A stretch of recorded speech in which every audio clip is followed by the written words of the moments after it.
Bismillahirrahmanirrahim. Buka halaman 48. Contoh toleransi Rasulullah Sallallahu Alaihi Wasallam. Lihat di buku kalian. Ini menggambarkan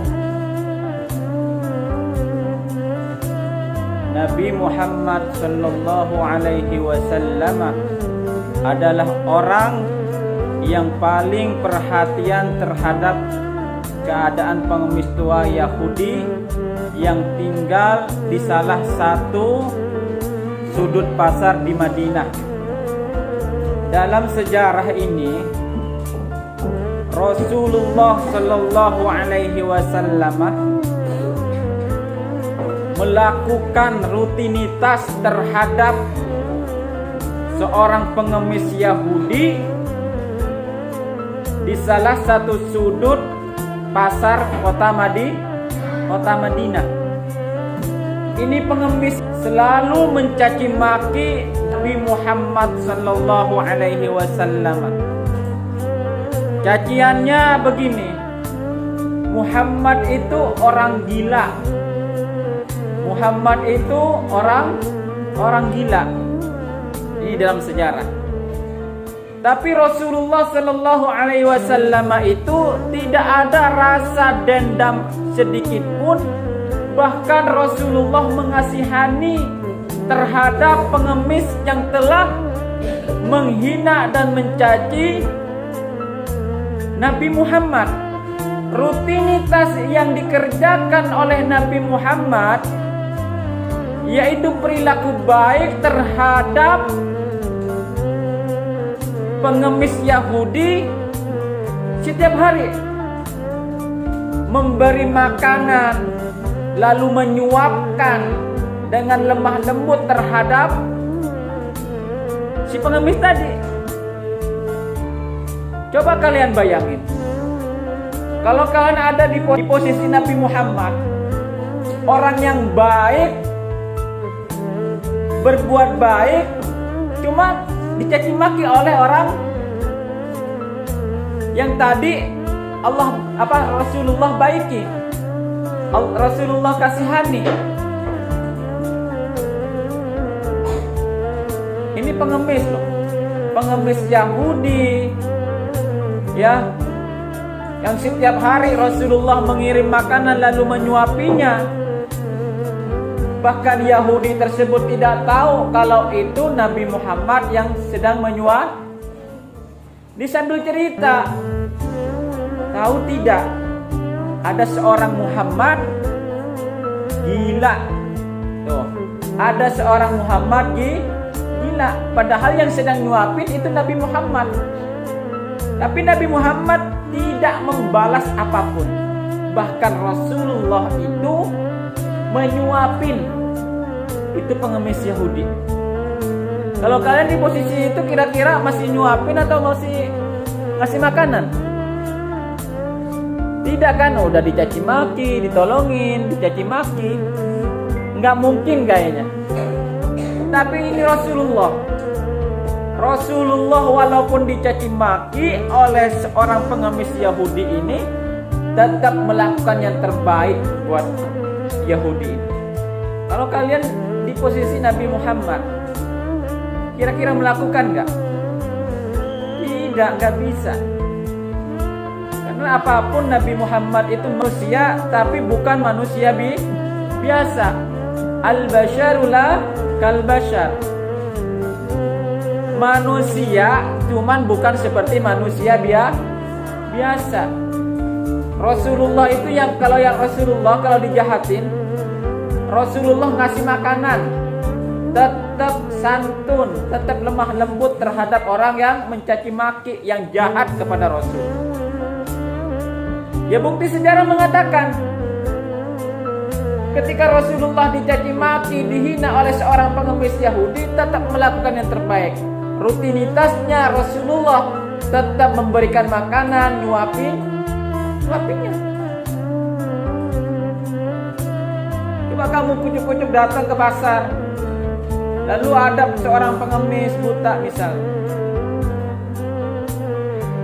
mengatakan misalnya Azri misalnya punya rutinitas biasa ngasih makanan terhadap orang pengemis yang ada di pasar. Pengemis bilang begini, Azri orang gila. Kira-kira Azri itu masih melakukan nggak ngasih makanan terhadap orang miskin itu tadi, yang ngemis di pasar itu? Nggak mungkin. Karena kita dengan Rasulullah jauh berbeda. Tapi setidaknya kita bisa mengikuti jejak daripada teladan Rasul. Rasulullah dihina, dicaci maki, tetap bisa, tetap ikhlas memberikan makanan plus disuapin. Itu pengemis, udah dikasih makanan, ya, tuh disuapin oleh Rasulullah Sallallahu Alaihi Wasallam. Kurang apa daripada teladan Rasul?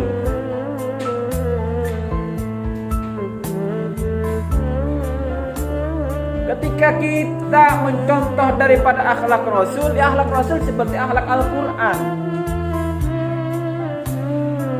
Dan disebutkan Rasulullah, laqad kana lakum fi Rasulillahi uswatun hasanah. Ada pada diri Rasul apa? Teladan yang baik, contoh yang baik.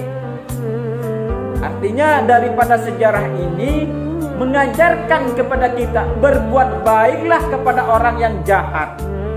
Kalau kita berbuat kepada orang yang baik itu sudah biasa. Manusia pada umumnya bisa mengerjakan seperti itu, ya enggak? Memperlakukan baik kepada orang yang baik kepada kita itu sudah wajar, sudah biasa. Tapi dengan Rasulullah tidak. Rasulullah memberikan yang terbaik. Berbuat baik, berbuat santun kepada siapa? Kepada orang yang jahat, orang yang mencaci maki kepada Rasul. Bahkan di depan Rasul pun seorang pengemis Yahudi ini mengatakan Muhammad itu gila. Coba kalian ketika nyuapin misalnya si Azri Zahwan ini, di sudut pasar ada seorang pengemis, lalu Azri menyuapin. Seketika itu seorang pengemis mengatakan Azri orang gila. Kira-kira kamu ngamuk atau tidak? Ngamuk, marah. Bahkan tadinya rutinitas ngasih makanan tiap hari, jadi tidak bisa atau enggan memberikan itu pengemis makanan. Tapi ini Rasulullah luar biasa. Akhlak begitu mulia, hati begitu tulus, hati begitu ikhlas, berbuat baik kepada orang yang jahat. Kalau kalian berbuat baik pada orang yang baik luar biasa, tapi orang yang berbuat baik kepada orang yang jahat kepada kita itu luar biasa. Kira-kira bisa tidak? Kira-kira bisa tidak? Misal satu contoh, Kiansah mencaci maki si Azri Zahwan. Azri Zahwan tidak membalasnya. Bahkan Azri Zahwan ini selalu berbuat baik kepada Kiansah. Karena kenapa? Mungkin di pelajaran hari ini mengetuk hati kalian untuk berbuat baik kepada orang yang jahat kepada kita. Maka kata Rasulullah, ahsinu ila man asa alaikum. Ahsinu ila man asa ilaikum. Berbuat baiklah kepada orang yang berbuat jahat kepada kalian. Ini Rasulullah mengajarkan seperti itu. Oh, tidak bisa Pak, dia jahat pada saya. Step by step, ya, sedikit demi sedikit berbuat baiklah kepada orang yang jahat. Jangan ketika Kiansah mencaci maki Azri lalu Azri tidak berbuat baik kepada Kiansah. Itu tidak boleh. Karena junjungan Nabi kita Muhammad, walaupun dicaci maki di depan beliau, di depan Rasulullah, Rasulullah tetap berbuat baik kepada seterusnya. Coba kamu bayangin, ini udah jahat, udah dikasihani, nggak tahu diri. Kalau kita ya enggak? Ya Kalista, kalau ada orang jahat kira-kira kita baiki atau tidak? Baiki. Tetap berbuat baik kepada orang yang jahat. Ahsinu ila man asa'a alaikum. Ahsinu ila man asa'a ilaikum. Berbuat baiklah kepada orang yang berbuat jahat kepada kalian. Ini Rasulullah, contoh yang harus kita teladani, contoh yang harus kita kerjakan, contoh teladan yang harus kita laksanakan. Siapapun yang berbuat jahat kepada kita harus berbuat baik. Mengapa saya ulangin? Orang yang berbuat baik kepada orang baik kepada kita itu sudah biasa, siapapun bisa. Tapi orang yang berbuat baik kepada orang yang jahat kepada kita itu luar biasa. Jadi ketika Kiansa dihina oleh teman Kiansa, tetap Kiansa berbuat baik kepada teman-temannya. Teladan Rasulullah adalah panutan, adalah patokan hidup kita dalam berakhlakul karimah. Luar biasa atau tidak Nabi kita? Luar biasa. Allahumma salli ala Muhammad, sallu alaihi. Allahumma salli ala Muhammad, Allahumma salli wa sallim wa barik. Pada suatu hari, lanjut yang B, abjad B itu. Tadi sudah ya, Rasulullah, artinya dari sejarah ini, cerita ini, Rasulullah tetap berbuat baik kepada orang yang jahat kepada Rasul. Walaupun di depan Rasulullah mencaci maki. Lanjut ke B. Pada suatu hari Rasulullah Shallallahu Alaihi Wasallam menjumpai rombongan yang membawa jenazah lewat di hadapan Rasul. Nabi Muhammad Shallallahu Alaihi Wasallam berdiri memberikan penghormatan. Sahabat beliau segera memberitahu dengan nada seperti protes. Ini Rasulullah, ketika ada rombongan jenazah lewat, ini para sahabat Rasul memprotes. Hei Rasulullah, kenapa engkau berdiri? Kenapa engkau menghormati? Lantas Rasulullah, ya kenapa? Sahabat Rasul mengatakan, itu jenazah orang Yahudi Rasul. Lantas Rasulullah menjawab, setiap orang itu berhak mendapatkan penghormatan,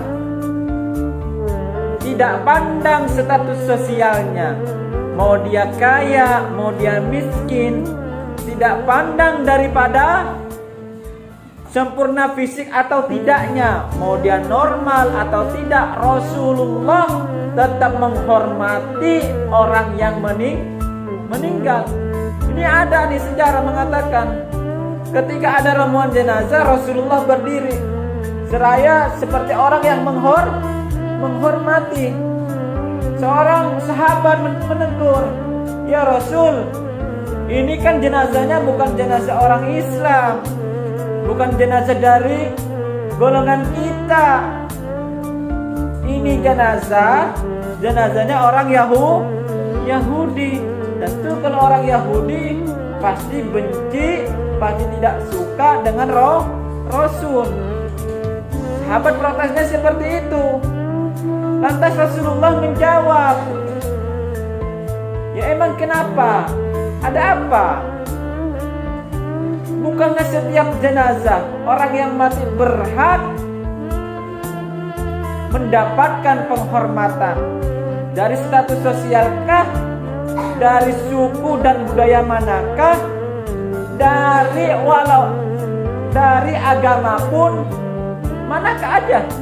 Mau dia Islam, mau dia Kristen, mau dia Buddha, mau dari kaum Yahudi, Rasulullah tetap memberikan penghormatan. Ini contoh toleransi Rasulullah.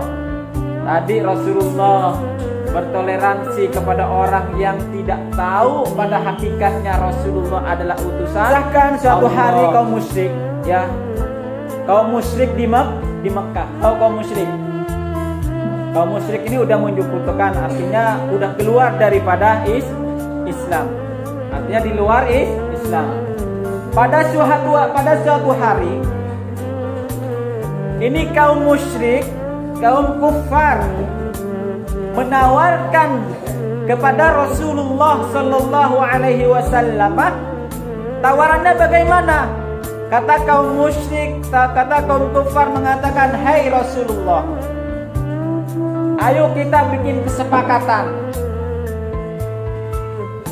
Kesepakatannya begini, Rasulullah beserta kaumnya menyembah Tuhan yang saya sembah 1 tahun, dalam jangka satu tahun.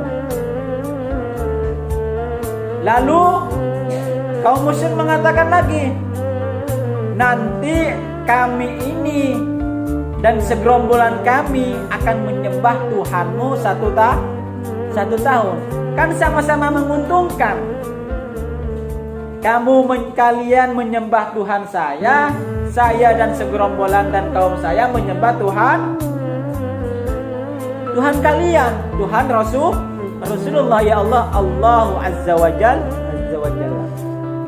Seketika itu Rasulullah tidak dengan tegas, tidak sepakat dengan tawarannya kaum musyrik. Mana bisa agama dicampur adukan dengan agama yang lain?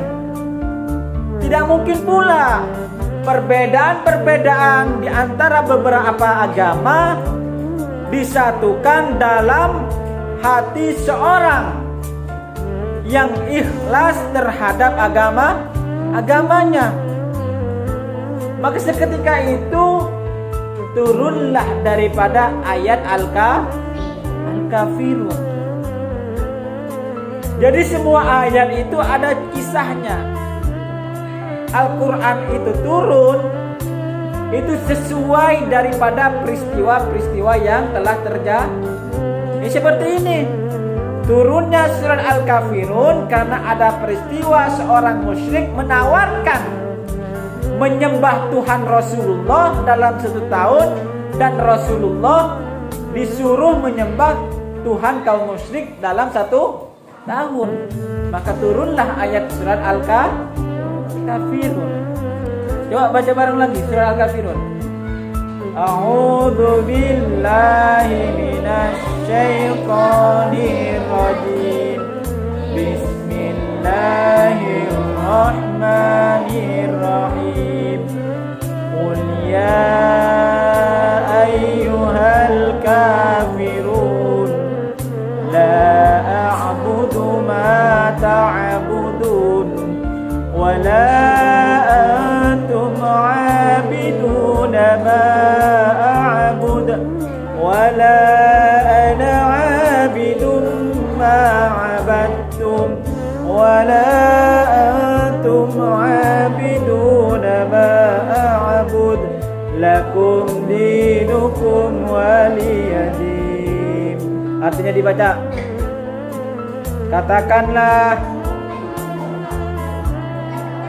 Katakanlah Muhammad, wahai orang-orang kafir, aku tidak menyembah Allah Subhanahu wa ta'ala memerintahkan Rasulullah dengan perantara turunnya ayat surat Al-Kafirun. Rasulullah mengatakan, Rasulullah disuruh oleh Allah Azza wa Jal untuk mengatakan, wahai orang-orang kafir, qul ya ayyuhal kafirun. Apa kata Allah dalam surat Al-Kafirun? La a'budu ma, aku tidak akan menyembah apa yang kamu sembah. Toleransi dalam hidup bersosial itu sudah wajar dan harus. Tapi dalam prinsip-prinsip ibadah dan akidah keyakinan kita tidak Tidak boleh. Kita ngaji aja ogah-ogahan, mau ibadah ke agama-agama yang lain. Ya, mentang-mentang Dana Yaksa dekat temennya sama temen yang non muslim, pagi minggu dia udah ke gereja. Bukan seperti itu. Toleransi yang dimaksud Rasulullah adalah toleransi hidup bersosial, bukan dalam prinsip akidah. Ya, dia mau ibadah silakan ibadah ke gereja. Kita ibadah sholat 5 waktu ke masjid. Ya, kadang juga sholat 5 waktu juga kadang lupa. Ya enggak Dana Yaksa. Subuh, kesiangan. Ya, nanti zuhur apa kecapean. Prinsip dalam hidup bersosial itu sudah sangat dianjurkan. Tapi hidup dalam prinsip-prinsip akidah, toleransi dalam prinsip-prinsip akidah tidak dianjurkan. Akhir daripada surat Al-Kafirun mengatakan, menegaskan lakum dinukum, bagi kalian adalah agama kalian. Waliyatin, bagiku ya agama saya. Ya saya gak mengajak kamu untuk sholat 5 waktu, ya saya pun jangan kau ajak saya untuk ibadah menurut keyakinan kamu. Mentang-mentang kita bersahabat lalu seenaknya. Dana Yaksa, besok pagi ikut ke gua ya ke gereja. Nanti gua sholat maghrib di situ. Bukan seperti itu. Biarlah dia beribadah dengan keyakinannya. Kita ibadah menurut keyakinan kita. Kita ngaji, kita sholat 5 waktu, subuh, zuhur, asar, maghrib, isya. Kita punya ibadah sholat 5. Even when you feel low, you can still go. Even when you feel slow, you can still go. Even when there's no hope, you can still go. I never answer to no, man, I still go. Go, go, go, go, go, go.